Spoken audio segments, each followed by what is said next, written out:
Olá, eu sou Moisés Correia e este é o programa Outro Olhar. Veja nessa edição uma entrevista exclusiva com Amaury Cardoso, presidente da Fundação Ulisses Guimarães do Estado do Rio de Janeiro, falando sobre a conjuntura política e a formação política dos jovens. Encerramos o programa com mais um episódio do CECID Cena Aberta, o episódio 8, falando sobre 3D.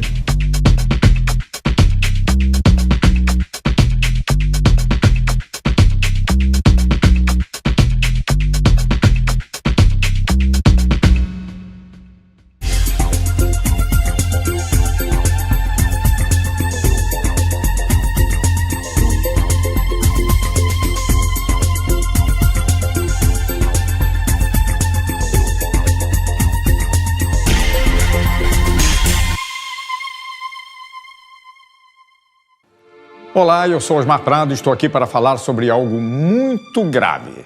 No Congresso Nacional, um projeto de lei pretende regulamentar a terceirização do trabalho no Brasil.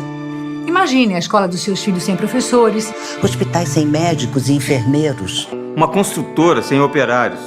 Todos substituídos por profissionais com menos direitos e garantias. A terceirização se dá quando o trabalho de alguém é vendido por um intermediário que lucra com isso. O projeto pretende autorizar essa prática de forma generalizada. O resultado será prejudicial a todos os brasileiros, pois os trabalhadores perderão direitos e garantias conquistados com anos de lutas. A proposta traz benefícios apenas para os empresários que usarão a mão de obra com custo baixo.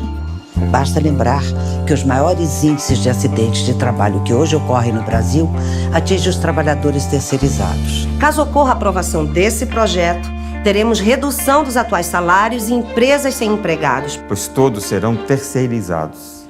A terceirização existe para que a produção fique mais barata, o que pode acobertar o trabalho escravo no Brasil. Não podemos permitir que poucos ganhem com o trabalho de milhões. Esse é o Brasil que você quer para as futuras gerações? Eu digo não. Eu digo não. Eu digo não. Não para a terceirização do trabalho. E você?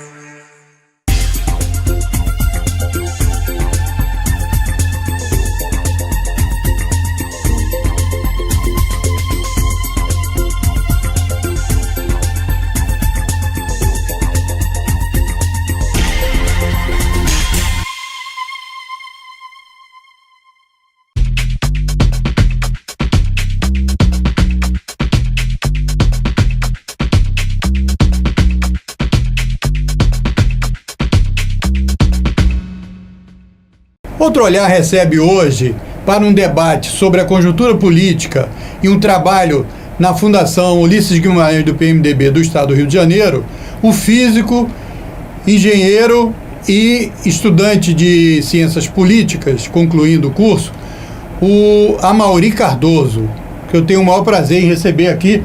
Inclusive, o Amaury é amigo de um amigo meu que trabalha comigo, o Fernando Teixeira, lá de Campo Grande.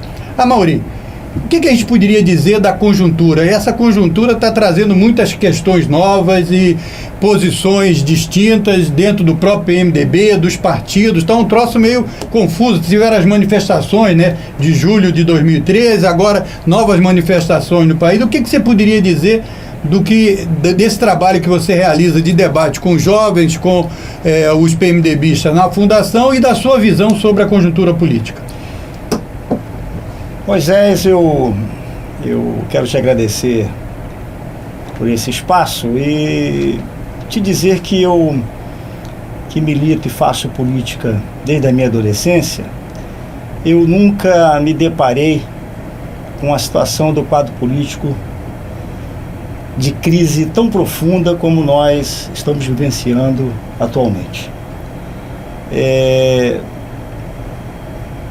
É notório, as pesquisas têm demonstrado isso com muita clareza, a grande descrença por parte da sociedade nas instituições partidárias, na classe política, enfim, que fere profundamente a democracia representativa. E é claro que isso tem um reflexo profundo na rejeição por parte dos jovens, né? Essa geração conheceu uma política diferente da que nós praticamos, que leva aos jovens a um total distanciamento da política, o que não é bom, né? Não acreditam nos governantes. Isso é muito ruim para a democracia representativa, como eu disse. Nós temos trabalhado dentro do aspecto institucional da Fundação Ulisses Guimarães, no sentido de buscar reverter esse quadro através de cursos de formação política, principalmente, e um específico de formação política para os jovens, né, buscando trazer conteúdo, embasamento, enfim, falar da política na sua essência, né? Não essa política que os jovens, né, se habituaram a ver nas páginas de jornais e que são totalmente avessas a ela, né? O quadro atual, onde eu quero puxar aqui um resumo rápido contigo, nós que fazemos política, Moisés, há muitos anos, né, e viemos de um segmento de esquerda, nós vimos claramente na política na década de 60, 70, no período do regime militar, nós vimos a política onde, após o processo de redemocratização, havia, né, uma tendência clara do eleitorado, da sociedade, na opção e identificação, do veio político. Quem era de esquerda, ou quem era de direita, quem era de centro, enfim, se trabalhava em cima de programas, em cima de propostas, em cima de conteúdo programático. Isso acabou. Infelizmente, né, se perdeu, e acredito que tenha sido um responsável por a crise do sistema político que nós estamos vivendo. Agora, Mauri, cortando já, eu sei que você vai prosseguir analisando isso, mas veja bem, mesmo após o início da redemocratização, né, com o fim da ditadura, a gente tinha visto se juntar os brancos, os nulos e os que não participam da eleição, os que se abstiveram de ir às urnas, chegavam a números de quase 30, e chegou uma eleição que eu acho que deu 32, 33. Então, há um problema, até o Fernando Henrique, ontem ou anteontem, ou hoje, parece no Globo. Nos jornais de hoje. Isso, no jornal de hoje, nós estamos gravando aqui na quarta-feira, dia 26 de agosto, ele fala que nós fracassamos na democracia, etc. Tal. Será o sistema representativo, você elege o cara 4 anos, você dá um certo cheque em branco para o cara, e a participação da sociedade no dia a dia é pequena? Você não acha que tem alguma coisa que poderia ser mexida? Agora, como é que você vai ver uma reforma política onde os políticos que vão se candidatar daqui a 1 ano, 2 anos, 3 anos, eles vão fazer uma reforma política que consiga mexer nessa estrutura? Eu acho meio difícil. Não, tanto difícil. Como é que faria isso? Moisés, você que debate tanto com as pessoas, etc., que organiza cursos, qual seria uma solução para esse caso de tentar minimizar essa situação de descrédito total com a política? Olha, eu quero iniciar a minha análise citando uma frase do saudoso Dr. Ulisses Guimarães, que, dentre tantas, ele disse o seguinte: a sociedade está insatisfeita com os atuais representantes? Esperem a próxima legislatura. Infelizmente, é o que vem ocorrendo, né? A representação política, seja na esfera municipal, estadual ou federal, é claro que em toda regra nós temos exceções, e é bom que tenhamos, mas a representação política, ela está muito distante, ou seja, não está em sintonia com os anseios da sociedade, né? O processo de ditadura, de 21 anos de regime militar, né, procedeu uma lavagem cerebral, né, e nós que atravessamos isso, porque viemos dessa geração, né, procedeu uma lavagem cerebral que tem dificultado a retomada, né, de um processo político verdadeiramente de representação. Não há aquela sintonia, né, entre a sociedade, entre o cidadão, o eleitor e o seu representante. O processo eleitoral está viciado. A reforma política que você se referiu, eu não chamo isso de reforma política. Não, eu nem disse que essa é a reforma. Eu estou falando, uma reforma política... Foi no máximo... Um remendo. Um remendo, né, por questões circunstanciais, por questões corporativistas, que nós sabemos como é que funciona. E, infelizmente, a classe política não quis despertar, ou não interessa a ela despertar, para o grande momento de crise da representação.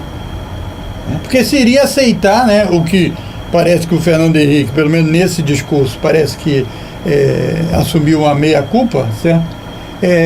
Dos políticos aceitarem uma mudança para aceitar também que eles também têm responsabilidade sobre isso. Claro. Ninguém quer assumir isso. Eu quero te lembrar aos nossos telespectadores, o processo político após o fim da ditadura, né, com a redemocratização, a volta do Brizola, a volta de Arraes, a volta de Walter Pires, Prestes, enfim, nós tivemos um início de retomada através dessas figuras que participaram da política na década de 50, 60, e que foram os causadores, inclusive, do golpe, né, muitos desses, Prestes, Brizola, Arraes, enfim, pelas tais reformas de base, enfim, que hoje a geração não sabe nem o que é isso. Mas esse processo que se retoma em 85, né, dentre outros, o próprio Fernando Henrique, um sociólogo de esquerda, mas os partidos que se criaram,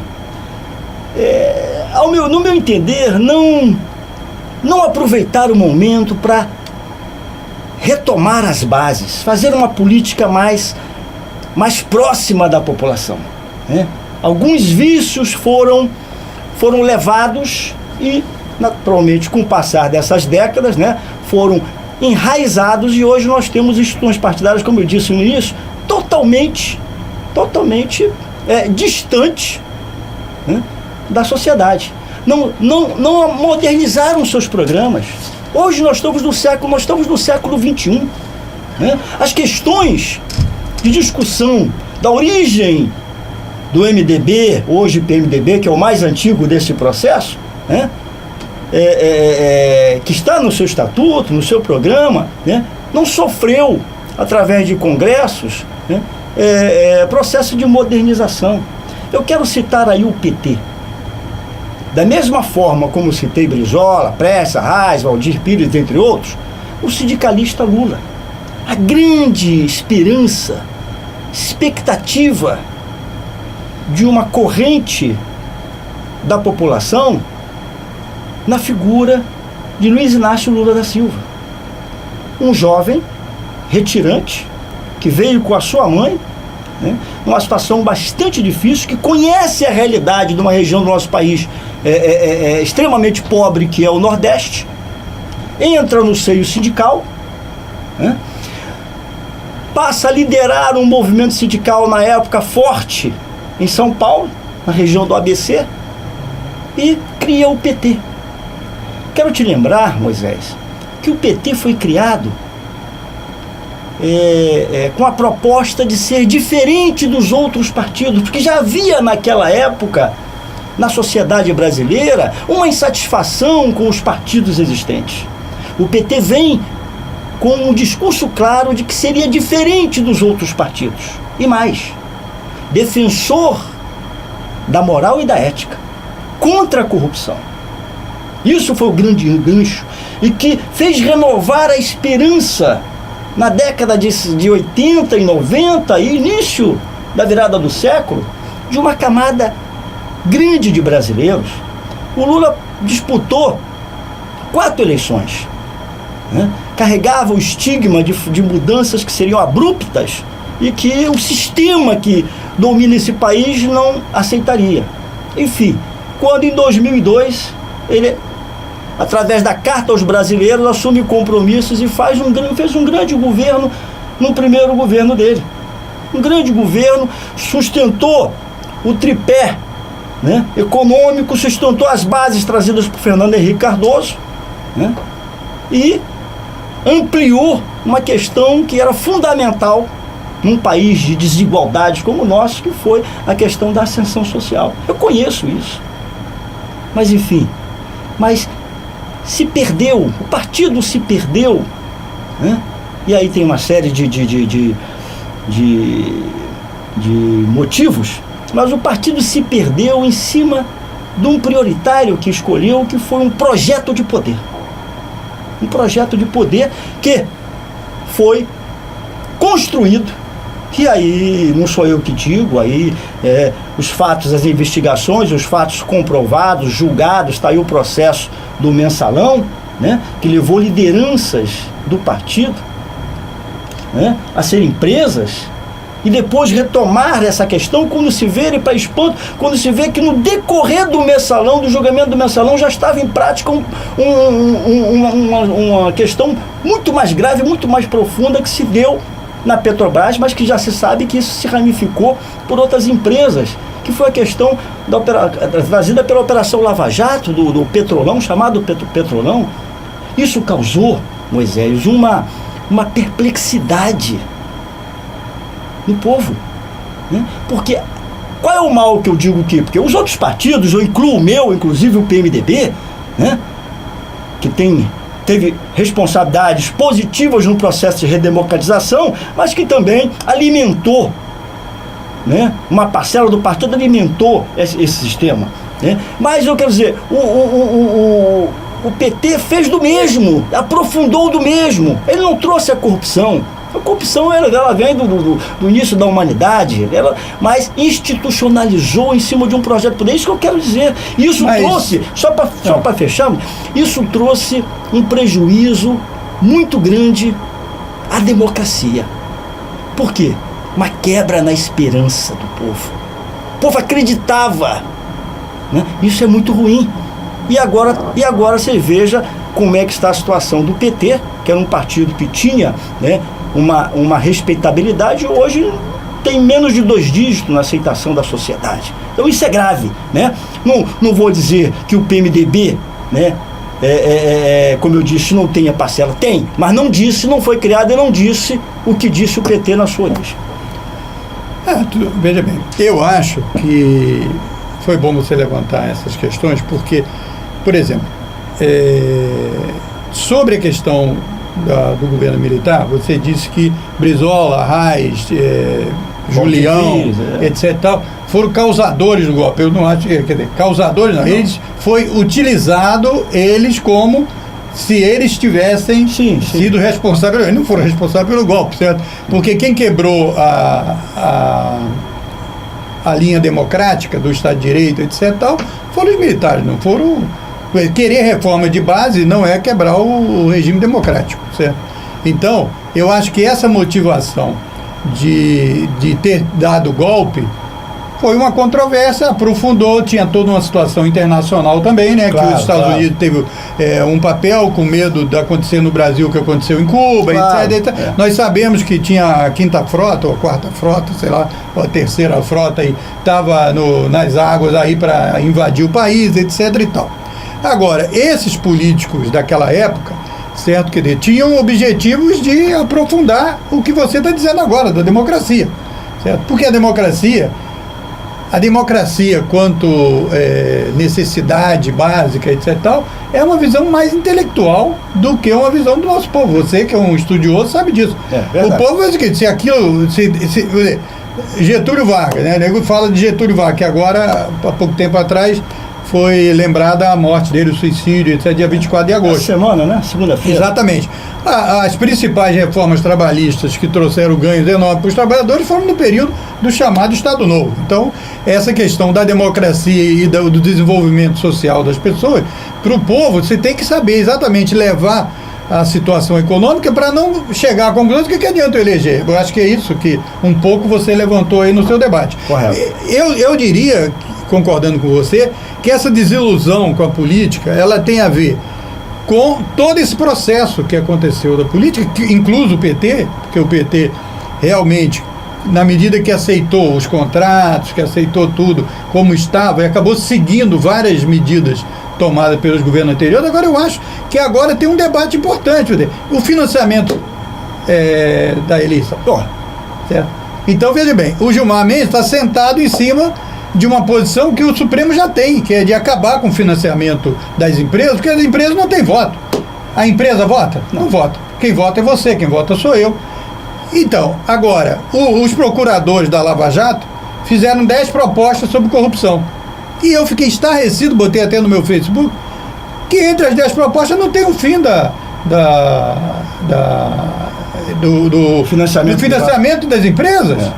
Então, veja bem, aquilo que você falou, o cara é eleito, mas quem ele vai atender depois de eleito? Pois é, e aí é que está o ponto da questão. Isso. Essa questão do financiamento eleitoral é o cerne da corrupção. É o cerne da corrupção, é o cerne do controle, da continuidade, do domínio de um grupo, né, de uma elite em cima dos representantes. É uma democracia consentida que mantém o status quo dessa grande elite que domina. Essa questão é que não se consegue quebrar dentro do Congresso, né? E eu não vejo... Mesmo tendo o presidente da Câmara, o presidente do Senado, do PMDB... Mesmo, e eu não vejo hoje, a sociedade não vê hoje uma liderança política capaz de coragem, né, para romper com isso. Porque só romperia com isso se a gente tivesse uma constituinte. Exato, não temos isso. Então nós vemos aí a mobilização, a movimentação de junho de 2013, que começou com uma insatisfação de um aumento de passagem de 20 centavos, né? E depois você viu irem às ruas um segmento da sociedade com várias reivindicações, né, que causou um choque nessa classe política, né? Causou um choque, eles acordaram, opa, o que está acontecendo, o que está vendo, o povo está indo para as ruas. E eu digo outra frase do meu saudoso líder Ulisses Guimarães, né, que ele disse também: a única coisa que mete medo ao político é o povo nas ruas. Eu ia lembrar, você já falou duas frases do Ulisses. Quando você falou a primeira, eu ia lembrar que o Ulisses disse assim: vamos começar pelo começo, certo? Que é uma coisa importante mesmo. Então, essa discussão sobre o financiamento eleitoral, essa classe política não quer começar pelo começo. Não quer começar pelo começo. Quer começar Por isso que eles querem, a partir que eles decidam como vai ser o processo eleitoral do ano que vem. Eles vão fazer uma análise assim, ó, se for esse processo aqui, no Rio só terá, sei lá, 20 deputados do PMDB, 5 do PT, 3 do PT. Não, isso aqui nós não queremos. Então acaba. Então precisa de radicalizar. Agora, como mudar esse processo? Exatamente. Como mudar esse processo? Agora, aí eu queria te levantar, porque você é um estudioso do assunto, é o papel da imprensa. Sem dúvida. Certo? Porque você, analisando o período da ditadura, certo? Você vê que a grande imprensa se subordinou à ditadura. Como a imprensa americana, norte-americana, se subordinou ao 11 de setembro. Aceitou todos os tipos de idiotice, como aquela de invadir o Iraque, dizendo que tinha arma de destruição em massa. Moisés, nós estamos vivendo outras épocas, né? A virada do século. Hoje, as redes sociais, né? Hoje, as sociedades se comunicam em todo o planeta.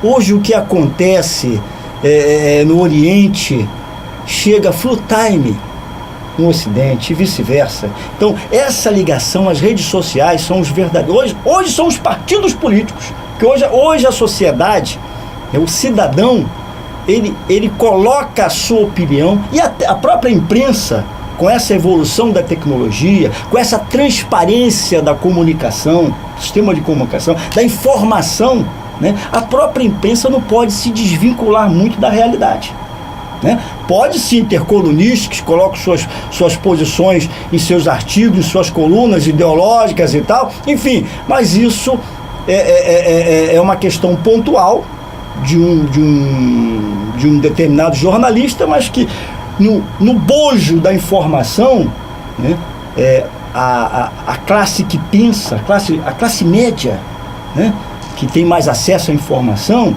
ela está participando mais.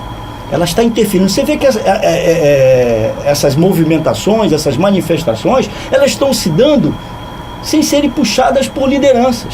Nós não temos mais aquele político que fazia grandes comícios, que levava multidões a segui-lo, né? Hoje, o distanciamento ao político é total. Mas você, como cientista político, você vai pegar o grau de cientista político, ainda não tem mais, pela sua militância, você é um cientista político, certo? Você sabe que isso aí também tem um perigo. Claro. Não é isso? Porque nós temos experiências históricas, certo?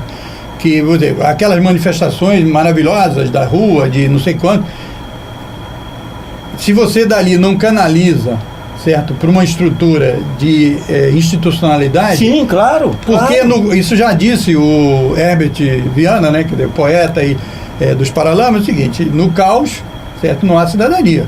Certo? Então é importante, e você que militou, que viveu inclusive no exterior, na União Soviética, conhece os processos revolucionários e partidários em vários lugares do mundo, sabe que é bom, legal, vamos para a rua, todo mundo ir para a rua e tal, mas sem uma direção, sem um objetivo, você sabe que isso é perigoso. É perigoso, mas é um avanço. Na Espanha, eu também concordo que é um avanço. Porque ir para a rua é melhor do que ficar dependendo do Congresso. Exatamente. Depender do Congresso, só dos políticos, ou só da Justiça, ou só do Executivo. Eu acho mesmo que a mudança que precisa ocorrer é que o cidadão tenha mais influência. Moisés, a liberdade de expressão, independente da origem ideológica dela, a liberdade de expressão, ela é sempre positiva. Da imprensa, principalmente, e do cidadão. Que é a expressão, né? É a expressão, colocar a sua opinião. Não pode ficar adormecido. Isso. Não pode ficar adormecido. Como fazer as pessoas participarem? Não, já estão participando. Qual é agora, a sua... Não, mas a gente sabe participar, que... digo a nível... essa questão da participação político-partidária... E tem tido muita gente nos cursos que você organiza? Como é que tem sido esse feedback que você tem sentido, em particular da juventude? Moisés, eu tenho me surpreendido. Porque quando você leva cursos, os nossos cursos, já que você puxou essa questão do curso da Fundação, eu quero explicar para que quem está nos assistindo tenha uma noção. A Fundação Ulisses Guimarães, ela trabalha com conhecimento, com a capacitação, né? Eu acho que o processo de cidadania, a liberdade cidadã, ela se dá com conhecimento. Claro. A educação liberta. Isso, Darcy Ribeiro. Claro. Eu tive militou 20 anos com Darcy Ribeiro? Tive o privilégio de militar com Luiz Carlos Prestes na minha adolescência, e 20 anos aprendendo com Leonel Brizola, com Darcy Ribeiro, e fui com pessoas que, mesmo aqueles que são opositores às suas ideias, os respeitam, né? Foram pessoas que marcaram no processo histórico brasileiro, né? Militei muito pouco com Ulisses Guimarães, né? Porque quando eu entrei no PMDB, 5 anos depois, ou 8 anos depois, o Ulisses veio a ter aquele trágico acidente e veio a nos deixar, né? E eu quero dizer, antes de cortando, né, eu quero dizer uma coisa, Moisés. Se Ulisses Guimarães estivesse ainda à frente do PMDB, o PMDB não estava na posição em que está. Não estava, né? Eu vi recentemente uma entrevista do Dr. Ulisses, em 1992, uma semana ou 10 dias antes da renúncia de Collor, né? E o que ele disse sobre... Ele disse uma frase que até os jornais replicaram agora, né? Que ele disse que o Collor pensa que governa, né? Que o Aécio está puxando agora com relação a Dilma. Eu quero só dizer, para ficar bem claro, que eu não sou aquele defensor do impeachment da Dilma. A presidente Dilma, nós não temos nada de concreto, né? Com relação a presidente Dilma, com relação ao seu envolvimento no que foi levantado até agora. Agora, você sabe que a Operação Lava Jato, ela ainda leva um bom tempo, porque o que vem por aí... mas tem gente, veja bem, mas tem gente, é importante, porque nós somos da TV comunitária, a gente luta pela democratização da mídia, no sentido também de que as notícias sejam contextualizadas. Com certeza. Então, quer dizer, a Operação Lava Jato, ela não agride ou não atinge somente um partido, no caso do PT, certo? E eu não sou do PT, certo? Eu hoje não sou de partido nenhum, fui até do PDT, já fui anteriormente do MDB e do MR8, etc. Tal. Então, veja bem, mas, por exemplo, a Anastasia, certo, com o Collor, certo, tem políticos do PMDB aos montes, e agora até o Aécio está citado na delação, mas não foi aceito pelo Supremo, falou que não tinha medida, e outros estão citando aí que outros virão nesse bojo aí. Aí é que está o Moisés, aí é que eu digo. Você puxou, você fez um raciocínio. Porque senão fica parecendo, você já disse que não é isso, que a corrupção surgiu agora. Não, já disse não. Não é nada disso, a corrupção é mais antiga do que o rascunho da Bíblia. O teu raciocínio me ajuda a dizer o seguinte, né, a reforçar, que eu já disse isso, né, não tem um partido dos principais que se livre que não tenha o envolvimento nesse esquema montado por esse sistema. Porque esse esquema é principalmente de caixa 2 de campanha eleitoral. Por causa do sistema que vigora. Exatamente, na medida que as empresas... A cada eleição, o seu custo é absurdo. Porque o representante, o pseudo-representante, se apresenta à sociedade, né, de uma forma assistencialista, de uma forma fisiológica, com rara exceção. Enfim, a população não identifica mais a liderança em cima da ideia do programa ou do passado dele. Enfim, o político, na sua maioria, chega na determinada periferia. Enfim, isso eu me refiro à periferia, porque aos formadores de opinião não é esse tipo de político que penetra, mas a grande camada do eleitorado que vive na periferia, né, é agredida por esse comportamento de político que chega com a mala de dinheiro, com a campanha milionária, ou montando quiosque para botar dentadura, ou pequenos centros sociais, comprando pseudas lideranças que se vendem por 3, 4 meses de salário, né? E aí nós temos a representação que nós vemos aí. Agora a sociedade, eu quero dizer, nós, a sociedade, temos uma parcela importante de culpa nesse processo. Eu tenho uma frase que eu digo muito, tem que aumentar a participação. O político, seja o legislativo ou o executivo, o político, ele não faz concurso para sentar na cadeira onde ele está. Ele é escolhido. Ele é eleito. E quem escolhe somos nós, Moisés. Então, há um distanciamento, uma despolitização de uma parcela ainda considerável da população que não deveria existir. Mas eu acho que o sistema, Maurício, veja, não sei a sua opinião, mas veja bem, os políticos são escolhidos, mas a população tem esses políticos para escolher. Eles também, o processo de escolha dos políticos a serem apresentados ao eleitorado também depende das estruturas partidárias. Exatamente. E a gente sabe que os partidos, eles tem alguns caciques que mandam nos partidos. Agora, eu queria levantar, já que você falou em raiz, e Ulisses disse, vamos começar pelo começo, certo? Que era importante perceber, digamos, a Andrade Gutierrez, ou a Camargo Correia, uma das duas, admitiu que formaram cartéis. Sim. Então, o cartel é o quê? É você... tem 15 empresas que fazem cadeira. Então você normatiza aqui. Elas normatizam, então elas controlam o mercado.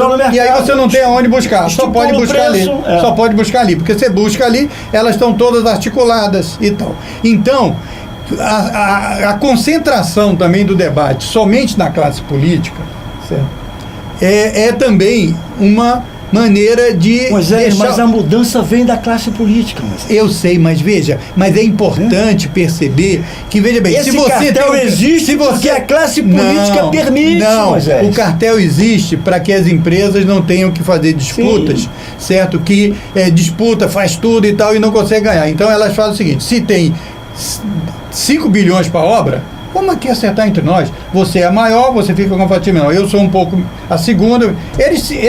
As associações dos empreiteiros, das grandes obras, etc., eles negociam entre si. Então é importante que isso seja descaracterizado, certo? Que isso seja desestruturado e, aliado a isso, a impedir que as empresas interfiram no processo eleitoral. Perfeito. Certo? Aí nós voltamos ao eixo da grande reforma, que não saiu e não sairá com esse parlamento, né? Pode ser que em 2018 com a mudança, mas com esse parlamento não sairá. A grande início de reforma desse sistema político é o fim do financiamento privado. É o fim do financiamento E privado. o Gilmar Mendes que não sai de cima? Como é que fica? Não vamos fazer... Gilmar, vamos sair de cima do processo, rapaz. Isso aí... E o CNJ não faz nada sobre isso? É verdade. Agora, vamos lá, nós estamos... Eu queria fechar falando um pouquinho da Fundação. Isso, eu queria que você falasse da Fundação e você dizer quais são os cursos, qual é o site, como é que o pessoal participa, etc. Perfeito. Olha, eu estou à frente da presidência da Fundação Luiz Guimarães aqui no estado do Rio de Janeiro, já estou no meu 2º mandato. E como uma pessoa, um jovem que já faz política desde a sua adolescência e que entende que a política você tem, como em todas as profissões, e a política é uma profissão, você tem que estar buscando o seu aperfeiçoamento, buscando o conhecimento, buscando a capacitação, o que muitos não veem assim, Moisés. Isso. Infelizmente. Não, é uma questão familiar, né? Exatamente. Você sabe que tem político aí que todas as gerações... Nós temos político a profissão aí que, dele sinceramente, não sabe nem qual é a finalidade da sua função. Né? Mas, enfim, esse é um debate mais profundo. Mas a Fundação, que eu tenho o privilégio, a honra de presidir, a gente tem trabalhado, visitado aqui os 92 municípios do nosso estado, levando cursos interessantes. E os nossos cursos, Moisés, são cursos preparados por doutores e mestres em ciências políticas da Universidade Nacional de Brasília e da Universidade Federal do Rio Grande do Sul. Nós temos um curso de formação política em 10 aulas, e é bom dizer que esses cursos são todos gratuitos, né? Material todo gratuito, basta que você tenha um espaço, uma televisão e um vídeo ou um data show. Enfim, esses cursos, nós temos o curso de formação política que pega desde a essência, desde a Grécia, né? Passa por todos os filósofos, a Revolução Inglesa, Americana, a Revolução Francesa, qual foi a fase de Marx, enfim, entra na Revolução Russa também. Entra na Revolução Russa. Você teve lá e entendeu isso direitinho. Enfim, então você vê a essência da política, porque, né, a coisa não tem que ter uma fundamentação. Diz uma frase: se você não conhece o passado, você não vive o presente e não pode prever o futuro. Né? A política que nós vivemos hoje, desde que esses jovens enxergam, como eu disse, é totalmente distorcida. Então esse curso, nós passamos 2 capítulos nele só na política brasileira, desde do Brasil colônia, da vida de Dom João VI, enfim, todo o processo Brasil monarquia, Primeira República, enfim, passa pelo Estado Novo, passa pelas 3 fases de Getúlio, entra no processo do golpe militar e chega até os dias atuais. É um curso maravilhoso, dá embasamento, consistência política. E esse mesmo curso nós temos também para jovens, só que com outro linguajar, um outro atrativo que chama a atenção do jovem, numa outra linguagem. Né? Um outro curso que eu acho que esse é o meu xodó, é o curso de formação de lideranças e cidadania. Fala sobre a importância do exercício da cidadania, a importância da organização e da participação do cidadão no seu processo, que ele está envolvido. Então fala dos conselhos. Nós temos conselhos aí, depois então da Constituição de 88, né? Que tem vários espaços, que deu uma condição de uma participação social mais do que a capacidade da sociedade de ocupar, né? Então nós temos Conselho do Idoso, Conselho do Meio Ambiente, Conselho de Saúde, Conselho de Educação, conferências, mas poucos participam. Eu digo o seguinte: quem vai, olha, a participar, quais são aqui os pais que vão à reunião de pais e alunos? Porque não está na cultura. Isso é complicado. Outro curso que nós temos interessante é um curso de formação, é um curso de administração pública, onde nós damos formação sobre a administração pública municipal, né, em 3 módulos. Administração pública municipal no todo, depois, que é o módulo 1. O módulo 2 fala sobre o legislativo, disseca todo o funcionamento de uma Câmara Municipal, né, todos os procedimentos. E o módulo 3, o executivo. Esse é um curso interessante que está aí ofertado. Se cada vereador, deputado pegasse o seu assessor para fazer esse curso, ele estava muito melhor assessorado, iria trabalhar muito mais em prol da sociedade. Temos um curso de dicção e oratória, interessantíssimo, E vários outros que eu sei que o tempo tá o tempo se tá. esgotando. Eu queria puxar um último assunto aí, vou pedir mais 3 minutos aí a técnica. Não. Certo? Só 3 minutinhos, que é o seguinte, você falou de que a política é uma profissão. Um dos outros aspectos que eu pessoalmente, Moisés, acho que era uma coisa que a gente precisava de aprofundar, era isso, sabe? Porque a política, quando é definido como uma profissão, certo? Porque a política tinha que ser o que você faz no seu condomínio, certo? Porque tinha que ser uma coisa seguinte, se você é engenheiro como você é, se você é um físico, certo? Se você é um cientista político, eu sou jornalista, atuo como assessor e tal. Então é o seguinte, eu vou estar político fazendo determinadas ações, participando do parlamento e tal, discutindo as leis. Hoje é o seguinte, a família é política, então já não é mais nem a pessoa. É da família inteira, a geração inteira, todo mundo. E a gente isso é grave. Isso é gravíssimo. Então, eu acho que cria uma dinastia, um vício, né? Cria um vício, porque o vício de um vai passando para o outro, de pai para filho. Então, era importante pensar que a política, certo, é o exercício da cidadania, que tinha que ser todos participarem e tinha que quebrar através dessas regras que tem aí, que é o cara tem que... comprei um livro agora da Suécia, não sei se você viu, de uma jornalista, aqui lá o cara não tem gabinete. O cara é deputado, não tem gabinete. O gabinete é coletivo, os computadores e tal, etc. O cara tem carro, tem 200... Os assessores não cabem no gabinete. Então essa estrutura acabou... A prática da política lá não é para se servir.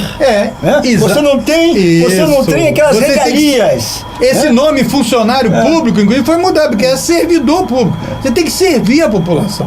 E aí você tem que ter... É um certo sacerdócio. Nós temos poucos políticos ainda. Então eu agradeço a sua presença. Nosso tempo já está esgotado. Agora eu deixo aí você para suas últimas palavras, fazendo esse contraponto aí sobre essa questão da política como profissão ou como participação cidadã. Moisés, a tua observação agora ao final, ela pega o eixo, né? O eixo da mudança. Se nós queremos uma verdadeira mudança no sistema político, além do que pode e deve ser feito, já sinalizado por parcela da sociedade, naquilo que está sendo nocivo para a representação, para a democracia representativa, para a representação do cidadão, que é esse sistema eleitoral. Além disso, nós temos que buscar proceder a uma mudança na visão do papel do ser político, né?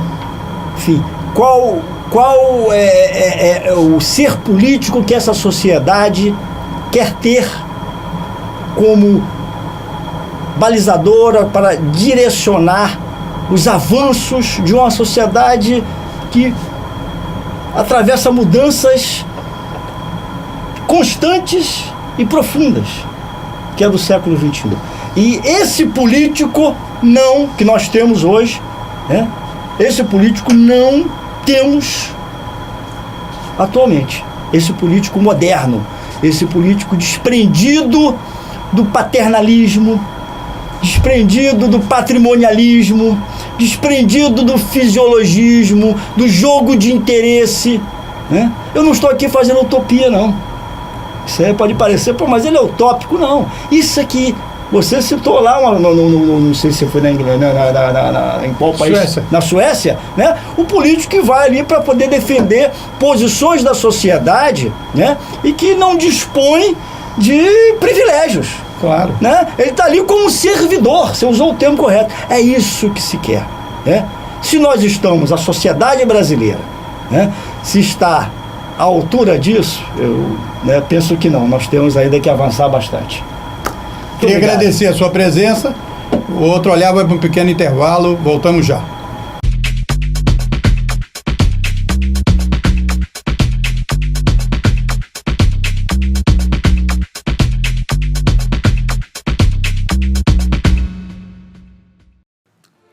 Olá, eu sou Osmar Prado e estou aqui para falar sobre algo muito grave. No Congresso Nacional, um projeto de lei pretende regulamentar a terceirização do trabalho no Brasil. Imagine a escola dos seus filhos sem professores, Hospitais sem médicos e enfermeiros, Uma construtora sem operários. todos substituídos por profissionais com menos direitos e garantias. A terceirização se dá quando o trabalho de alguém é vendido por um intermediário que lucra com isso. O projeto pretende autorizar essa prática de forma generalizada. o resultado será prejudicial a todos os brasileiros. Pois os trabalhadores perderão direitos e garantias. Conquistados com anos de lutas. A proposta traz benefícios apenas para os empresários que usarão a mão de obra com custo baixo. Basta lembrar que os maiores índices de acidentes de trabalho que hoje ocorrem no Brasil atingem os trabalhadores terceirizados. Caso ocorra a aprovação desse projeto, teremos redução dos atuais salários e empresas sem empregados. Pois todos serão terceirizados.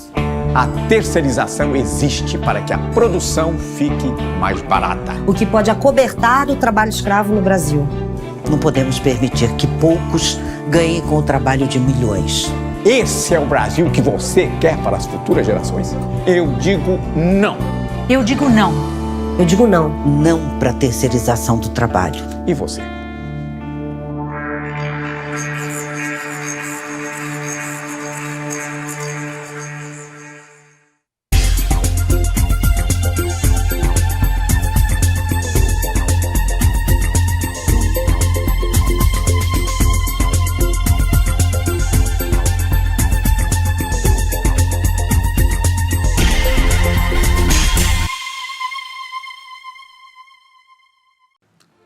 Olá, eu sou Osmar Prado e estou aqui para falar sobre algo muito grave.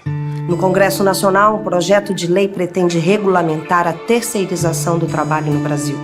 Imagine a escola dos seus filhos sem professores, Hospitais sem médicos e enfermeiros, Uma construtora sem operários. todos substituídos por profissionais com menos direitos e garantias.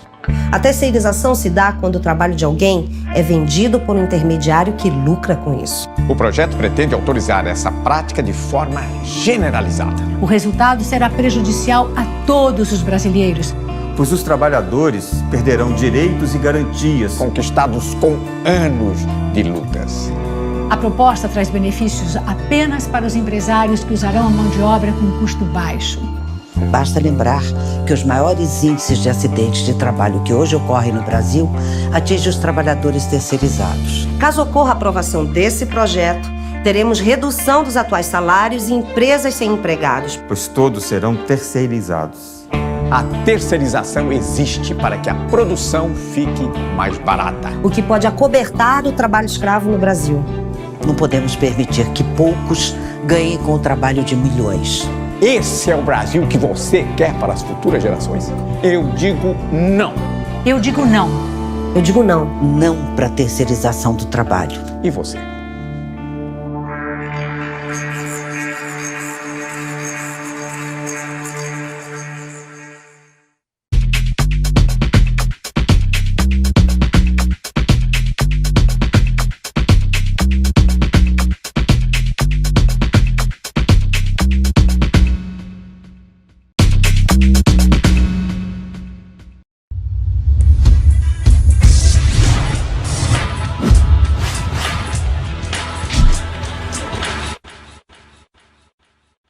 Olá, seja bem-vindo ao CC de Cena Aberta.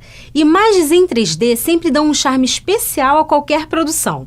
E para que você possa caprichar nos seus vídeos, no programa de hoje, o designer em 3D Vitor Balbio vai dar algumas dicas sobre como utilizar este recurso. E no tutorial, o designer gráfico Cadu Nico vai ensinar a criar uma vinheta em 3D utilizando o OpenShot.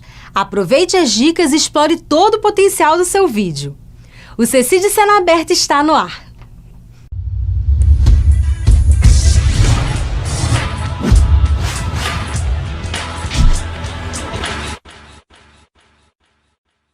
Olá pessoal, o programa hoje é sobre 3D. E para falar desse assunto tem um cara que conhece tudo, que é o Vitor Balbio da Cogumelo Softwork. Beleza, Vitor? Tudo bem, Cadu. O que é necessário aí para os nossos telespectadores fazer uma boa cena 3D? Bom, Cadu Nico, tem alguns fatores que são importantes quando você for desenvolver uma cena. Um dos principais, seria a parte de iluminação. Se preocupar com a forma que a luz rebate nos objetos, com a forma interage nos objetos. Uma outra deles seria a composição dos objetos. Se esses objetos estão adequados para o cenário que você quer preparar, se eles condizem com a realidade daquele ambiente.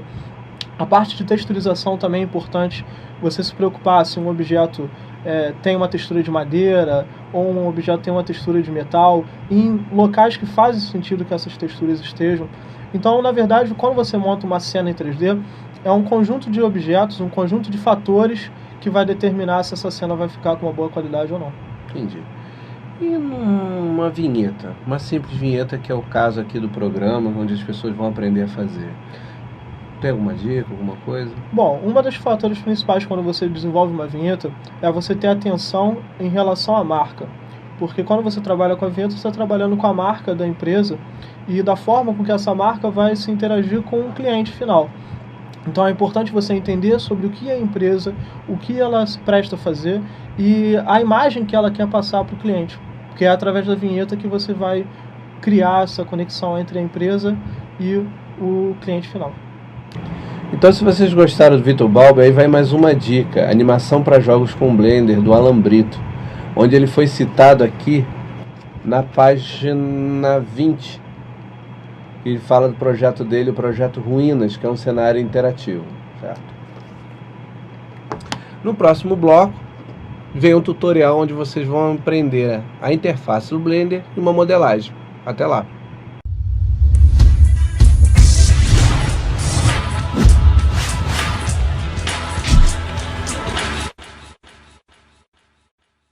Assista agora ao tutorial com Cadu Nico sobre como criar vinhetas em 3D utilizando o OpenShot.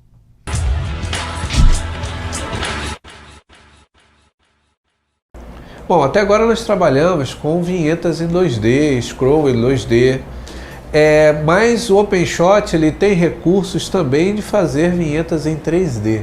Ou seja, você quer fazer uma vinheta de transição, uma vinheta de chamada e quer usar os recursos 3D, é muito legal, porque quem está trabalhando por trás é um software 3D livre chamado Blender, que nas aulas futuras nós vamos aprender a trabalhar com ele também, certo? Então, para puxarmos as vinhetas 3D no OpenShot, basta vir aqui em títulos, novos títulos animados. Mas antes, você tem que dizer para o OpenShot aonde está o Blender. O Blender tem que estar instalado na sua máquina, certo? E você tem que dizer o caminho onde está instalado. No caso dessa máquina aqui, ele está na pasta pessoal, eu tenho a pasta Blender e o executável Blender. Como é que eu faço isso? Eu simplesmente venho com o botão direito do mouse, propriedades, e eu tenho o meu caminho do Blender aqui, ó, toda a pasta. Seleciono ela, botão direito, copiar, certo? Volto aqui para o meu OpenShot, editar, preferências, e eu tenho o caminho executável Blender. Colo, Ctrl V, e faço barra Blender e fechar. Não tem OK, não tem nada. Então, a partir de agora, toda vez que vier a vinheta 3D, é o Blender por trás que está executando. Então, vamos aqui de novo em título, novo título animado. Eu tenho aqui vários títulos prontos, dos mais variados e das mais variadas configurações. Nós vamos ver dois tipos de vinheta, uma vinheta que envolve texto e uma vinheta que envolve imagem. Qualquer outra no nosso leque aqui é variação dos dois tipos, certo? Primeiro vamos começar com a de texto. Aqui eu tenho sempre o nome do arquivo, no caso aqui vamos digitar CCID, e o título. Ou seja, um nome que vai aparecer aqui, que essa vinheta ela vai explodir, certo? Então eu escrevo também CCID. Definido isso, eu começo a renderizar. Eu clico aqui em Render. Depois de renderizado, a animação vai para a área aqui de projetos. Então é só vermos como ela funciona. CCID, ele vai lá e explode. Para jogarmos para o projeto, basta clicar e arrastar e jogar aqui e pronto, temos ele no projeto, certo? Mas o projeto de vinhetas de imagens, né? Estou aqui com a cena zerada, mais uma vez, e vou importar os arquivos de imagem. No caso aqui são 4. Clico no primeiro, clico no último e adicionei. Está aqui os 4 projetos. Por quê? Quando eu puxar a vinheta de imagem, ele vai ver quem de imagem está na área de projetos. Então agora vamos aqui em título, novo título animado. Eu venho aqui na vinheta de moldura, escrevo CECID cena aberta e pego a primeira imagem que eu puxei, que é essa aqui, a segunda imagem, que é essa, a terceira imagem, que é essa, e a quarta imagem, que é essa. Aqui eu posso definir o tamanho da animação. Ela tem uma velocidade default, ou 2 vezes maior, 3 vezes, 4 ou 5. Eu vou deixar como padrão. E clico em renderizar mais uma vez. Pronto, ele volta para 1 e começa a renderização.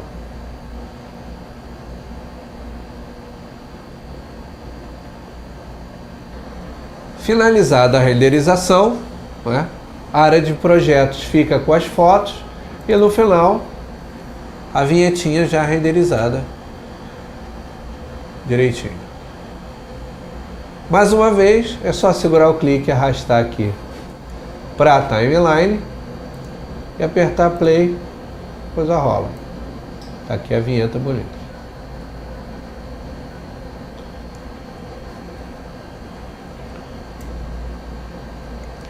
Agora o próximo passo é renderizar essa cena. Lembra no programa passado que a gente renderizou no Kdenlive? Todos os conceitos discutidos sobre renderização permanecem também no OpenShot. Então aqui é muito mais você saber aonde renderizar e como setar o seu render do que qualquer outra coisa. Então como é que a gente renderiza no OpenShot? Eu venho nesse botão vermelho aqui e mando renderizar. Eu dou um nome ao meu projeto, sei lá, fotos voadoras.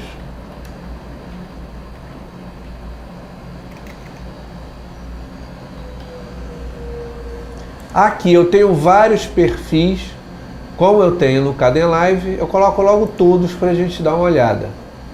Eu posso colocar como destino um MP4, então eu coloco HD 720, 30 frames por segundo, resolução de média para alta.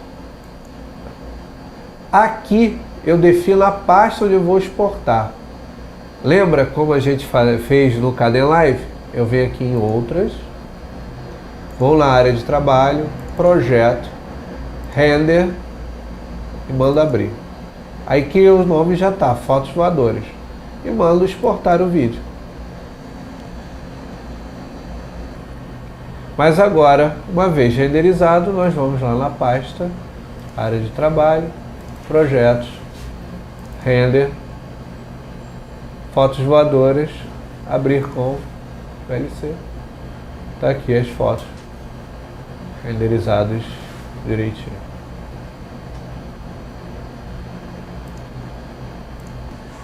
Então, nos próximos programas, nós não vamos mais trabalhar com vídeo, e sim com animação. Vamos aprender a criar vinhetas 3D com o Blender. Até o próximo programa.